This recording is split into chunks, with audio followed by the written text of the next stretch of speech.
And one other thing I'll be doing very early in the administration is closing up the Department of Education in Washington, D.C., and sending all education and education work and needs back to the states. We want them to run the education of our children.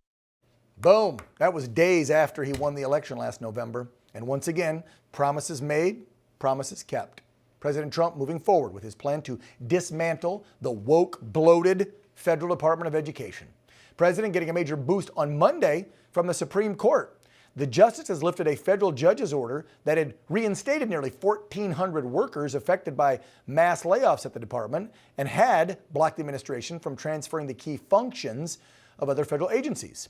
The ruling does not evaluate the legality of dismantling the department, but merely lets mass layoffs go forward until the lower courts issue a final decision. Education Secretary Linda McMahon acknowledged that only Congress can entirely close down that department. For now, responsibilities and programs like federal student loans may be shifted to other agencies or back to the states. In March, President Trump signed an executive order to start dismantling the department, aiming to close that agency and return the authority to states and local governments, which then, folks, you, the parents, should be more involved in. So you have direct communication with who's educating your kids instead of some woke bureaucrat a-hole in Washington, D.C. The order directs Education Secretary McMahon to, quote, undertake all necessary actions to facilitate the dissolution of this department while ensuring that services and benefits like Pell Grants, Title I funding for low-income families, resources for students with disabilities, all that will still happen just under other departments, so we're not wasting money.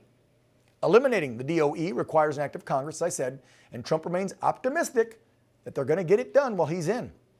Taking a true social, Trump wrote this.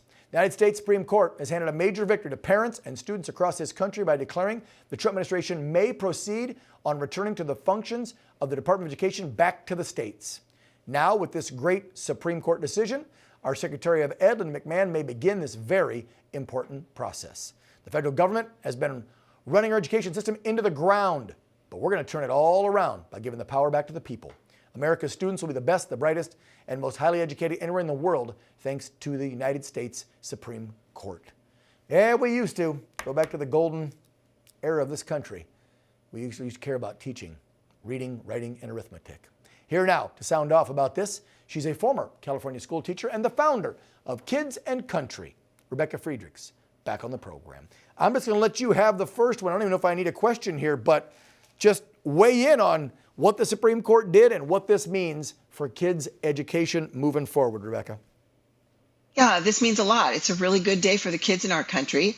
A 6-3 decision. I wish it would have been 9-0, but a majority decision allowing Trump to lay off about 1/3 of the workforce at the Department of Education. The reason this is so important is this is what Americans voted for. That's the bottom line. We wanted accountability at the Department of Ed.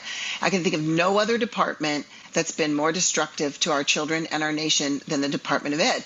That's why the American people want changes there. And just, to get an idea, the scores in this country, the student scores in this country really started plummeting in the 1970s, and they're plummeting today. The Department of Ed was opened in 1970/1980. Thank you. So you can line up, the trouble with the start of that Department of Ed. And I was looking up numbers today. The cumulative number that has been spent at the Department of Ed since it was opened is over $3 trillion. Oh my. Yet, what? Yeah. So you can't just keep throwing more money. What do they do? That's my whole point. If your states set the curriculum and then your local municipalities and school boards, do the hiring and all that, what do the feds need to be involved in? And I'm wondering right now what our good friend Randy Weingarten, is she having a meltdown today? Is she freaking out? Is she having a heart attack? I want her to go. You know who that is, folks, by the way. She's the head of the big union. Anyway, go ahead. She's the head of the smaller of the two gigantic so-called teacher unions in this country, American Federation of Teachers. I despise her. They don't, most people do. They don't, which is a gift for people like me who want to help people see that these unions aren't who they claim to be, these teacher unions.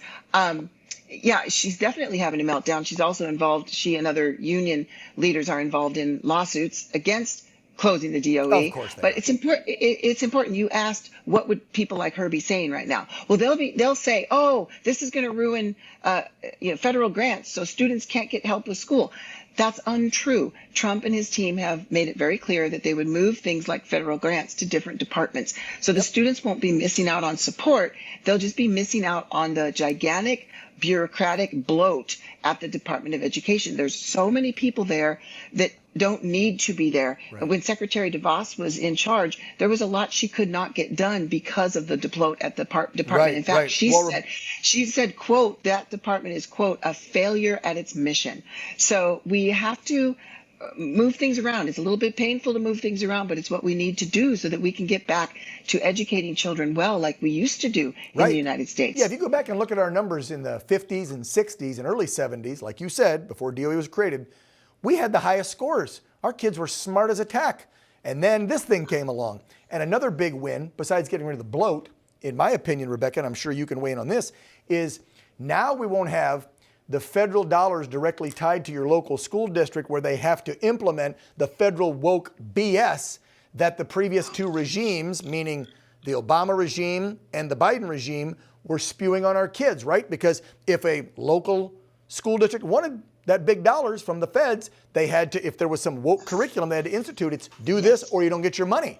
So now no more woke crap. I mean, obviously the locals can still put it in, so parents, you better get involved, but at least the feds won't be ramming the woke stuff down your school district, right? Yeah.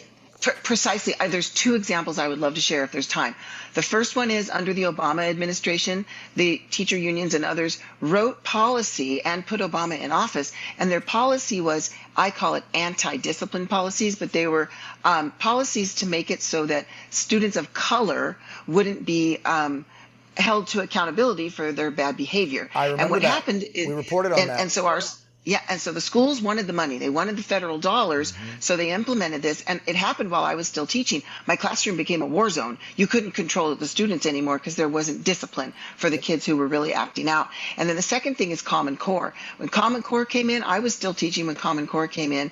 And I'll never forget the day that we came back for the new school year. We were having a meeting and we were told, throw out everything you've been teaching. You're going to teach this new thing. It's called Common Core.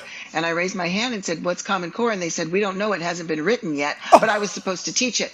And so once we saw what it was a bunch of woke nonsense. It's this horrible math that's just, oh my, it's like new math all racist, over again. Rebecca.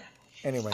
Of course, yes. So it's true. When these huge federal carrots come to the school districts, they grab onto them. And all it's done is cause disasters in our schools and chaos and constant changes. We need to get back to what we did in the old days. Just get back. Get back to McGuffey readers. Get back. What you're supposed to, the basics, and shut your mouth about politics and race and gender and everything else. Just teach and shut it. Rebecca, I love it. ForKidsInCountry.org is what she does. Keep fighting for our kids' education, Rebecca. God bless you. Thanks, Dan. God bless you too.